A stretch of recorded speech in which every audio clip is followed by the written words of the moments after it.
Inside the cramped cockpit of a US F-15E Strike Eagle, the radar screen turned into a swarm of blinking returns. Dozens, then scores, then hundreds of targets, all moving west across the blacked-out desert. They weren't airliners. They weren't birds. They were Iranian one-way attack drones and cruise missiles. The same kind of weapons that had already torn apart oil facilities, tankers, and apartment blocks from the Persian Gulf to Eastern Europe. But on this night, the U.S. Air Force wasn't just watching, it was hunting. By sunrise, American jets and their allies would do something that ended the myth of Iran's unstoppable air terror, and turned a weapon designed to terrify civilians into a flying target range. And almost nobody outside the region understands what really happened. Stay with me, because in this video we're going to break down how Iran built a terror from the sky using cheap drones and aging jets. The secret playbook the US used to flip the script in a single night, and the new generation of US drone killer aircraft that now stalk Iranian UAVs across the Middle East. You're watching Global Aircraft Studio. Let's get into it. Welcome back to Global Aircraft Studio, where we break down the aircraft behind the headlines, from stealth fighters to the drones changing modern warfare. If you're new here and you want in-depth stories on real air combat, hit subscribe and turn on notifications. We've got more episodes coming on Iran's Air Force, US 5th Gen deployments, and the new Genev's drone arms race. Alright, to understand what US aircraft did to Iran's air terror, we need to rewind, because none of this started with that one massive night over the Middle East. It started with a sound. For people on the ground in Ukraine, in the Gulf states, even on cargo ships in the Red Sea, the sound is unmistakable. A low, buzzing roar, like a flying lawnmower, growing louder and louder as it dives. That sound belongs to Iran's family of Shahed kamikaze drones, especially the Shahed 136 and its smaller cousin, the Shahed 131. Designed as cheap, one-way attack drones, they carry a warhead and crash directly into their targets. They're not fast. They're not stealthy. They are terrifying when they're aimed at civilians. Iran and its partners first used these drones heavily in the Middle East against oil tankers and commercial shipping,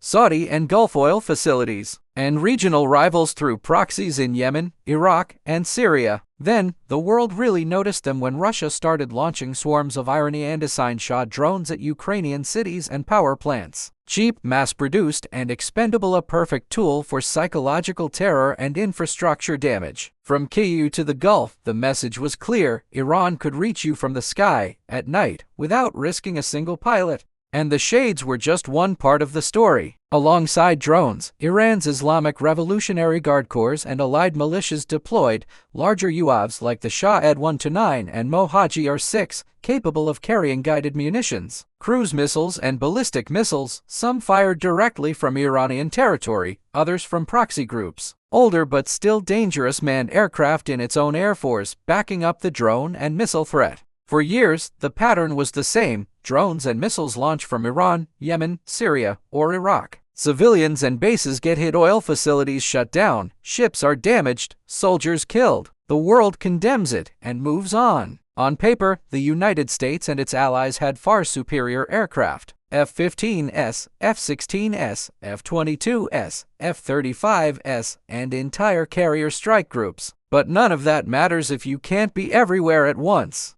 Iran was betting on a simple equation: flood the sky with enough cheap drones and missiles, and even the best air forces in the world will be overwhelmed. For a while, it looked like they might be right. At first, Iranian drones were a problem over there. They hit Saudi oil. They slammed into tankers with flags from other countries. They smashed Ukrainian power plants. But then those same types of drones started going directly after US troops. Over Syria, American pilots had already been shooting down Iranian-made UAVs. That got too close to U.S. positions, including Shahed 129s near the Al-Tanf garrison. Then, in late January 2024, Iran-backed militias launched a suicide drone attack on Tower 22, a small U.S. outpost in Jordan. The drone slipped through the defenses and hit living quarters, killing 3 U.S. soldiers and wounding dozens more. That was a turning point. The message in Washington and at U.S. Central Command was blunt: Iran's drone war wasn't just about scaring civilians anymore. It was killing Americans. The response was immediate and multi-layered: U.S. airstrikes with F-16s, F-15Es, bombers and drones on Erdklink targets and militia storage sites in Iraq and Syria.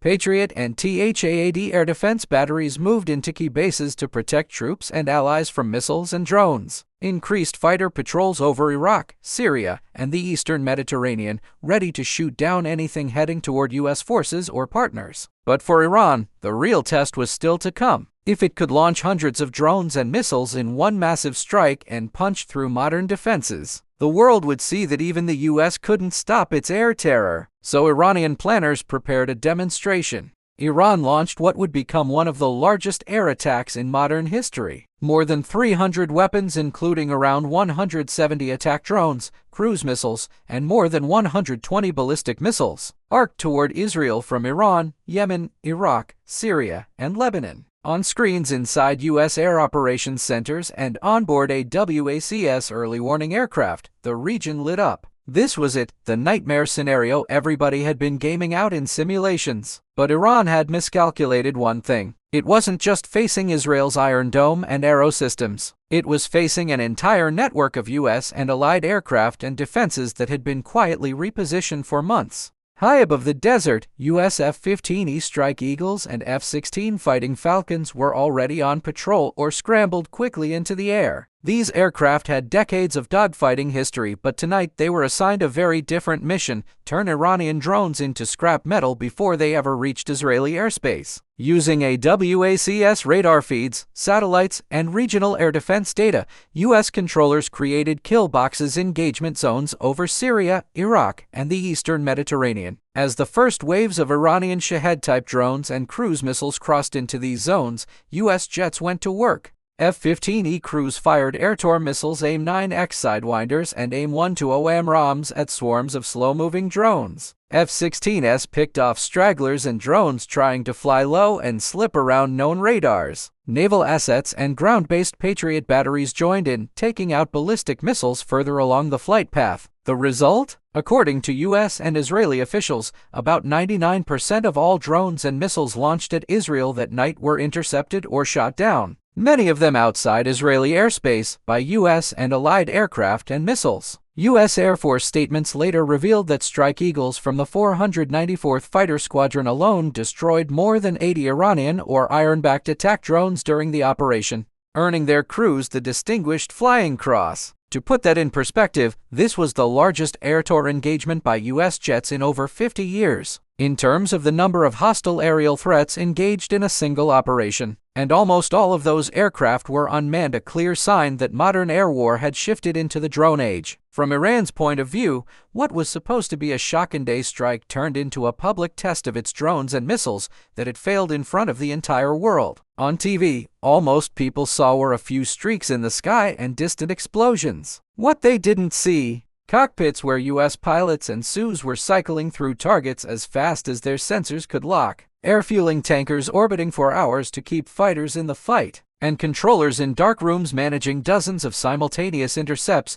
knowing that if they slipped, those drones would hit apartment buildings and air bases on the other side of the desert. On that night, U.S. aircraft did something crucial. They killed the aura of inevitability around Iranian drone and missile terror. It didn't mean Iran couldn't still hurt people. It did mean that the days of cheap, one-way drones flying unopposed to their targets were over, at least when U.S. combat aircraft were in the sky. But there was still a major problem. Using multi-million-dollar fighters and expensive air-to-air missiles to kill 50 drones is not sustainable. So the U.S. did something else that Iran really didn't like. After the April 2024 attack, the Pentagon faced a hard reality. Iran had found a way to wage mass aerial terror on the cheap. The U.S. needed a way to kill drones cheaply. That meant rethinking how its aircraft fought. Step 1. Turn every sortie over the Middle East into a drone hunt. U.S. F-15 and F-16 squadrons in the region began adding a new weapon to their loadouts.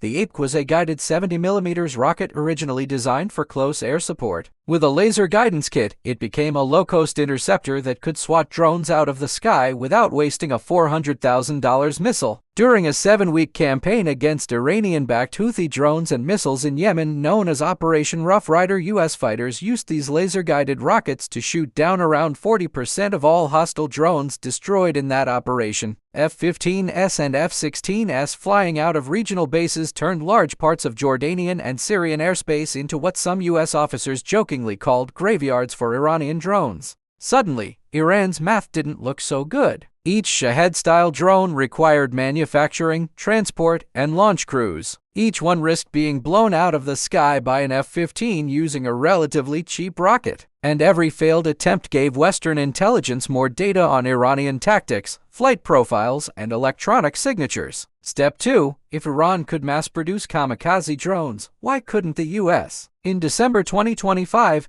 the U.S. military quietly confirmed the deployment of the Low-Cost Uncrewed Combat Attack System, or LUCAS, a US-designed one-way attack drone that looks strikingly similar to the Shahed 136, but with American electronics and manufacturing. A full squadron was deployed to the Middle East. Think about the message that sends to Tehran: you're not the only one who can flood the sky with cheap, long-range drones. Now combine those LUCAS drones with F-15Es wired to hunt UAVs, F-16s with cheap guided rockets, stealth aircraft like the F-22 Raptor and F-35 Lightning II to kick down the door on high-value targets, and layered Patriot and THAAD batteries at key bases. You get a picture of a region where U.S. and allied aircraft don't just defend against Iranian aerial terror, they actively stalk and dismantle it. The result isn't that Iranian drones have disappeared. They haven't. Attacks and incidents continue around the region. But the days when a single Shahed launch could dominate headlines and terrify a whole population, those days are fading. Because now, most people never even see the drones that were launched. They're already burning up in the sky, turned into wreckage by jets they never saw coming. So, did U.S. military aircraft really end Iran's military aircraft terror? Not in the sense that Iran has stopped building drones, flying UAVs, or threatening neighbors. But they ended something else that matters just as much. They ended the illusion that Iran's drone and missile arsenal can go unanswered. They ended the idea that cheap kamikaze drones will always outrun expensive defenses. And they ended the expectation that Iran can launch mass strikes without paying a heavy cost in lost systems, exposed tactics, and regional backlash. Iran now faces three brutal truths. Its drones are no longer mysterious. Every shot shot down over Ukraine, Syria, Israel, or the Gulf gives analysts more data. We know their range, signature, and vulnerabilities. Its air terror isn't one-sided anymore. U.S. and allied aircraft can reach deep into the networks that build, store, and launch these drones. From warehouses in Syria and Iraq to covert transfer routes into Yemen and Lebanon, its opponents now field similar or better systems. With LUCAS-style drones, upgraded fighters, and cost-effective interceptors, the U.S. has shown it can match Iran's low-cost, high-volume playbook while still holding a huge edge in technology and training. For people on the ground in the Middle East, that doesn't mean peace. But it does mean the balance of fear in the sky has shifted. Pilots in Iranian-backed drone units now know, if we launch tonight, there's a real chance those drones don't get anywhere near their targets. And the people trying to stop us aren't just missile batteries on the ground, they're F-15 and F-16 crews who have gotten very, very good at this. Meanwhile, for U.S. and allied pilots, their aircraft have evolved from classic air superiority and ground attack platforms into air defense predators optimized to hunt small, cheap threats that didn't even exist when some of these jets were designed. We are living through the first true drone vs. fighter era of air warfare. And that brings us to you. Most people will only ever see a few seconds of shaky phone footage when a drone gets shot down or a distant flash on the evening news. They'll never see the playbook behind those intercepts, the way U.S. Air Force planners turned entire countries into layered drone traps, the cockpit decisions when a pilot has to choose which of 20 blips on the radar to kill first, or the quiet technological race to build the next generation of cheap, lethal unmanned aircraft. But if you've watched this far, you're not most people, you're exactly who we make Global Aircraft Studio for. If you want to go deeper into the exact aircraft that led the drone defense from the F-15E Strike Eagle to the F-16 Fighting Falcon and beyond, how Iran's manned air force stacks up against the U.S. and its allies, and the new class of U.S. drones designed specifically to hunt Shaheds and their cousins, then make sure you subscribe to Global Aircraft Studio right now and hit the bell so you don't miss the next episodes in this series. Before you go, here's your challenge. In the next 24 hours, pick one part of this story that blew your mind. Maybe the 99% interception rate, maybe the idea of Aqua's rockets turning fighters into drone hunters, and drop it in the comments. Tell us, which aircraft do you think changed the game the most? The F-15E drone killers, the F-16S with guided rockets, or the new Lucas-style US kamikaze drones? We read every comment, and your take might be featured in a future video. Thanks for watching Global Aircraft Studio. Stay safe, stay curious, and we'll see you in the next one.